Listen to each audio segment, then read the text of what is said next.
მოგესალმებით ძვირფასო ტელემაყურებლებო და რადიო მსმენელებო, ჩვენი მორიგი სპორტული მიმოხილვა, მორიგი სპორტული ток-შოუ და რა თქმა უნდა, მორიგი სტუმრები, რომლებსაც დიდი სიამოვნებით წარმოგიდგენთ. ოლიმპიური ჩემპიონი, სპორტის დამსახურებული ოსტატი და საქართველოს ახალგაზრდული ნაკრების მთავარი მცველი ძიუდოში ირაკლი ცირეკიძე. კიდევ ერთი ირაკლია ჩვენთან, ირაკლი პერტაია, რომელიც საქართველოს ქალბურთის ფედერაციის წარმომადგენელია და ძალიან საინტერესო მასალა აქვს თქვენთვის გასაცნობად. ასევე ჩვენი სტუმარია, როგორც იცით, ჩვენი მიმოხილვის მიმოხილველი სპორტულ ჟურნალისტთა ასოციაციის ვიცე-პრეზიდენტი თენგიზ პაჭკორია და ტრადიციულად ხელს დაგვიგნებს თენგიზ პაჭკორია და მის გვერდში ლევან ულუმბელაშვილი, რომელიც გახლავთ საქართველოს ქალფრენბურთელთა ეროვნული ნაკრების მთავარი მწვრთნელი. ჩვენ დავიწყებთ ფეხბურთით, კიდევ ერთხელ მიულოცავთ ჩვენს დინამოელებს 40 წლის წინ მაისის თვეა და მე მგონი მთელი მაისის თვე იქნება საზეიმო ყველასთვის, ხო, ფეხბურთის გულშემატკივრებისთვის. 40 წლის წინ კარლ-ცაისის დამარცხებას, გერმანიის კლუბის დამარცხებას გერმანიაში და ევროპის თასის მოპოვებას. აი სწორედ ვეტერან ფეხბურთელებს ეხება ის პირველი სიუჟეტი, რომელიც მოამზადა თენგიზ პაჭკორიამ. თენგიზ, ალავერს გადმოვდივარ შენთან და დავიწყოთ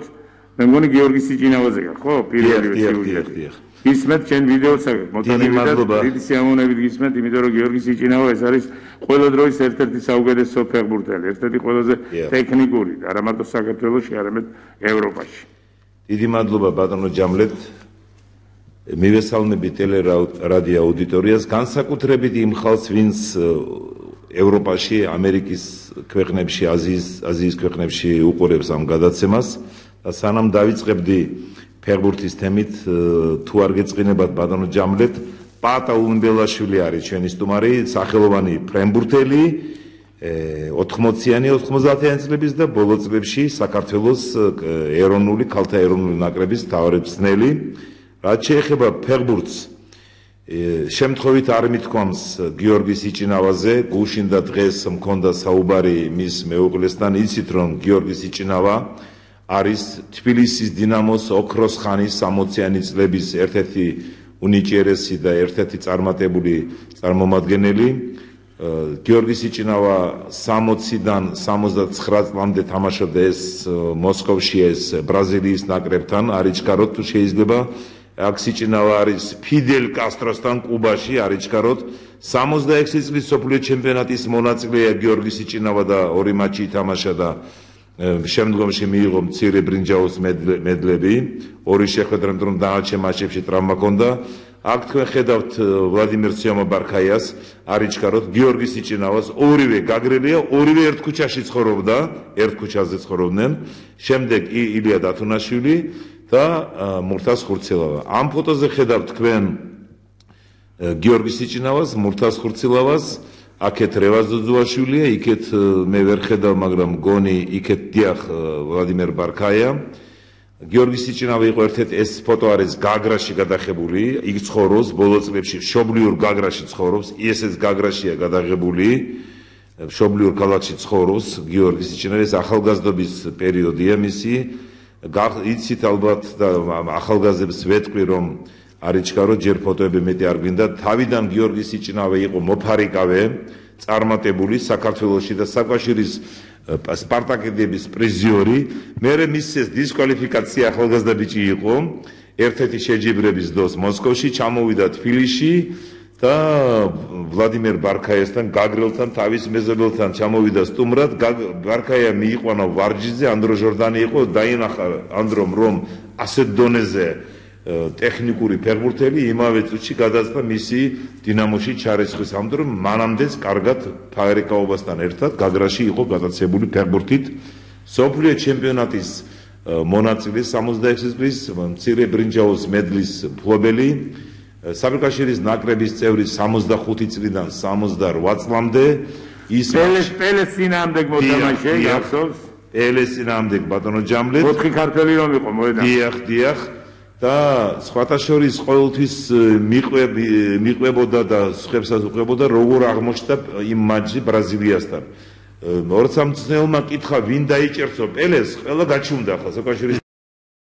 ნაკრები ვინ დაიჭერს ეს ადგა გიორგი შავი ზღვრის პირელი ბიჭი ახლა გაგრელი მე დავიჭერო თავი იყო იმ მატჩში მონაწილეობა და პელეს აი ეს მომენტია გაუკეთა ფინტი ერთი ოჯერ და ზუსტად პელე აჩუქა მერე თავისი მაისური და როცა კითხეს პელეს რატომ აჩუქო ისიც შავი არისო შავი კაი იხუმრა პელემ სხვათა შორის თენგის მე ჩართვა მინდა გავაკეთო აი შავებზე შავებთან დაკავშირებით მაშინ ზარგარიანი იყო ჩვენი პროფესორას ეძახდნენ ფოტოკორესპონდენტი რომელმაც გადაიღო პელე და 4 შავი ანუ პელე უკან იყო პარამონოვი თუ არ ვწდები იმას უთხრა დაიმალე არ გამოჩნდეს შენი ქერათმიანი ბიჭი იყო და აქეთ იყო სლავომეტრეველი აქეთ მესხი იყო გიორგი სიჭინავა და იყო ანზორ კავაზაშვილი ესე იგი 4 შავი და 1 პელე მარკაია უკვე მეორე ტაიმში გამოცვალის იმიტომ ვერ მოხდა იმ კადრში რაც შეიძლება ანზორ კავაზაშვილს რომელიც არის ბათუმელი თამაშობდა თბილისის დინამოში მე ლენინგრადში მოსკოვის ტორპედოში მოსკოვის სპარტაკში ორი სოფლიო ჩემპიონატის მონაწილე მე ქუთაისის ტორპედოში დღეს ვესაუბრე ბატონ ანზორ კავაზაშვილს მოკითხვა გადმოგცათ ბატონ ანზორმა ბატონ ჯამლეთ ხუხაშვილს სპეციალური მოკითხვა ტელევიზიითო ანზორი 80 წლის არის მოსკოვში ცხოვრობს და ამას წინათ ის დააჯილდოვეს სპეციალური ორდენით იმ ღვაწლისთვის მან სპორტის განვითარებაში შეიტანა და მინდა გითხრათ რომ გიორგი მიხარია თენგო მიხარია რომ ორივეს აი ვიზეთ საუბრობდი გიორგი სიჭინავას და ასევე ანზორ კავაზაშვილის მიკრო საიუბილეო დაბადების დღის თამადა ვიყავი ორივეს და მიხარია ჩემთვის სატრაბახო თქვენ უნიკალური თამადა ხართ ბატონო ანუ უნიკალური არ ვიცი მაგრამ გეტყვით რატომ შესანიშნავი ტოსტებს საუბრობ სიტყვებს მაგრამ არ სვამთ აი ეს ამაშია უნიკალურობა არ უნდა გამყიდო ბიჭო ხო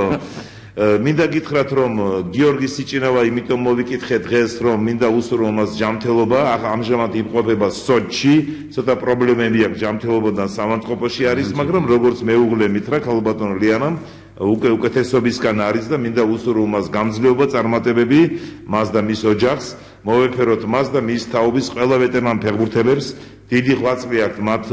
საქართველოს წინაშე ქართული ფეხბურთის და არა მარტო ქართული ფეხბურთის წინაშე ისიც რომ გიორგი სიჭინავა 70 წელსაც უნდა მიიღო მონაწილეობა სოფლიო ჩემპიონატში მაგრამ გაუგებრობის გამო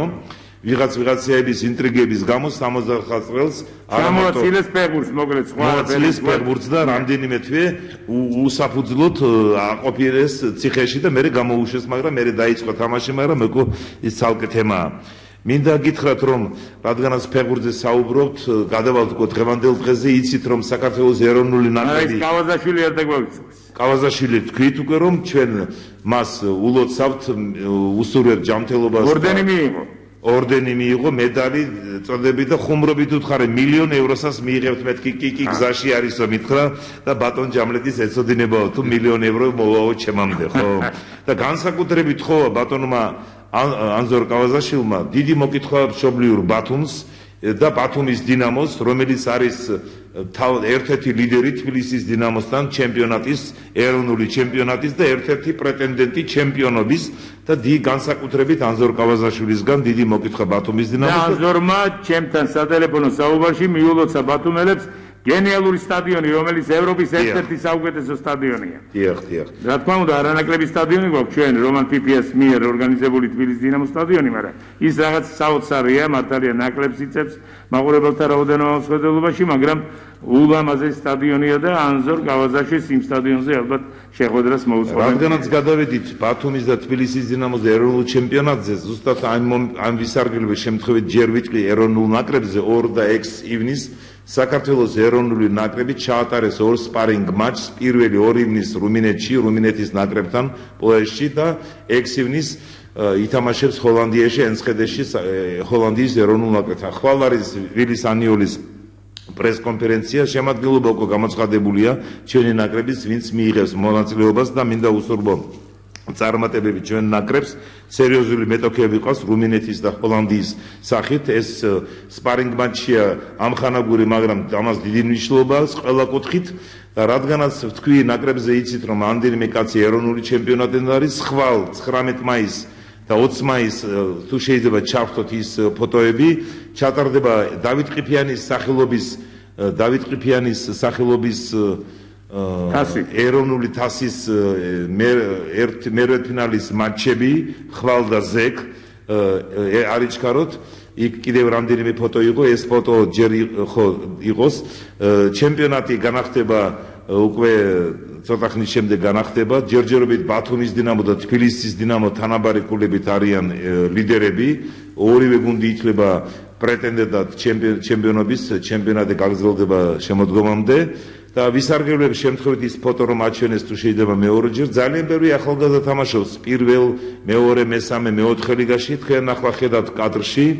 მარტვილის მუნიციპალიტეტის მკვიდრ 16 წლის არ არის ეს ბიჭი საბა ქაჯაია რომელიც თამაშობს მარტვილის მერანის 17-იანებში 19-იანებში და მერანი 2-ში რეგიონალ ლიგაში და ერთჯერ თუ ორჯერ იყო მერანე დიდი გუნდის რომელიც მეორე ლიგაში თამაშობს განაცხადში იმ 16 წლის არ არის მეტრი და 84 სანტიმეტრია 15 წლის და 9 თვის არის ეს ბიჭი ბაბუამისის ფეხბურთელი იყო რონალდო გვეძდება დიახ მე მანამდე გახსოვთ ბატონო ჯამბლეთ სოსო კოპალიანი ვაჩვენე რომელიც 15 წლის არ არის და თბილისის ლოკომოტივის ერთ-ერთი მეკარეა შარშან გამოიჩინა თავი ტორპედო ქუთაისში აი ეს მეორე მეკარე კიდევ არიან ასეთი ნიჭიერი ახალგაზრდები და მათ უნდა უსურვოთ წარმატებები და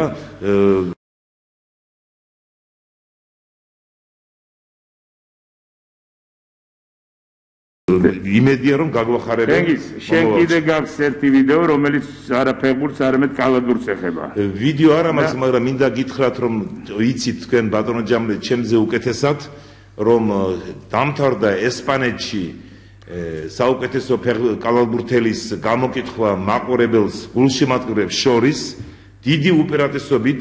გაიმარჯვა გიორგი შერმადინმა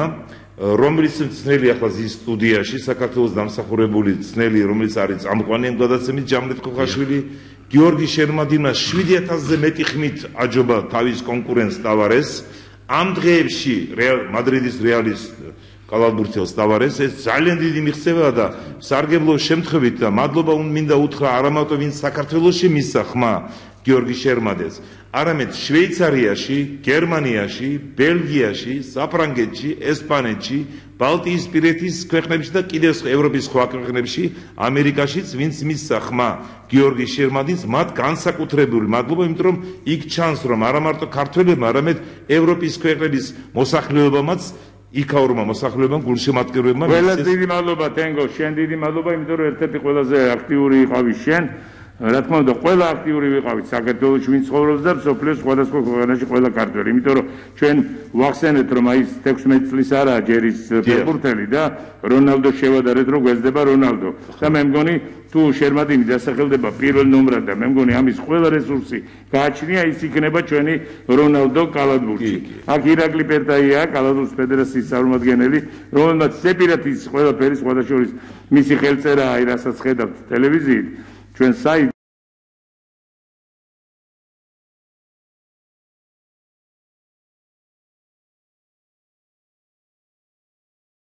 თუ რა ხდება, სად რა ხდება, ვინ როგორ თამაშობს, ვის რა მიღწევები აქვს, ეს ყველაფერი არის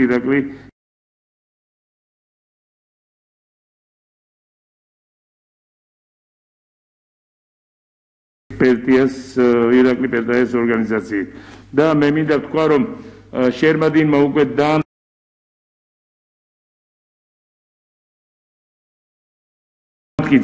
ირაკლი დაამტკიცა 2020 წლის განმავლობაში ყველა ტიტული მოიგო. იყო გიგანტი, იყო მეფე წოდებული კალათბურთის მეფე ესპანეთის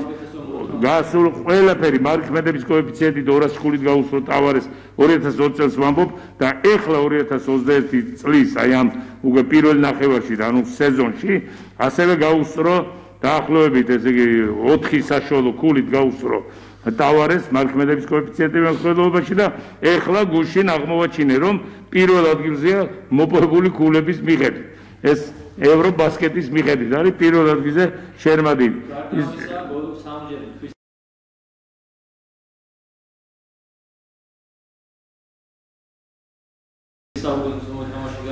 და მოგლეთ 14 ჯერ არის მატჩის MVP მე მგონი და საერთოდ ყველა ტიტული მოიპოვა. უბრალოდ საცოდაობა იქნება თუ შერმადინი არ მიიღებს ოფიციალურად სეზონის საუკეთესო კალათბურთელის ტიტულს, მაგრამ ჩვენ მე მგონი შევთავდით, ხო? ჟურნალისტები, სპეციალისტები, მწვრთნელები, როგორც არ უნდა დამთავრდეს ეს საბოლოო გამოკითხვა და რანაირადაც არ უნდა გაანაწილონ ადგილები, ჩვენთვის შერმადინი არის სეზონის საუკეთესო კალათბურთელი სტატისტიკის მიხედვით. დანარჩენი სუბიექტურია. ეხლა უკვე იქნება ჟურნალისტების, მწვრთნელების და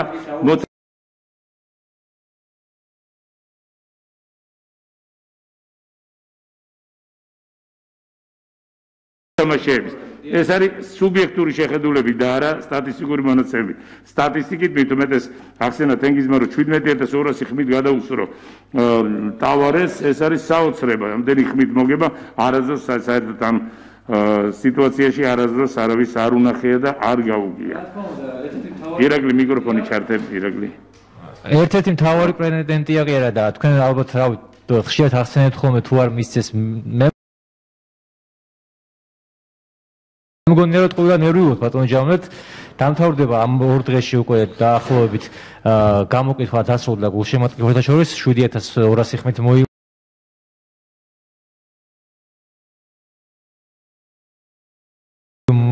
აჯობა დარჩენილია მოთამაშეები, მწვრთნელები და ჟურნალისტები. ისინი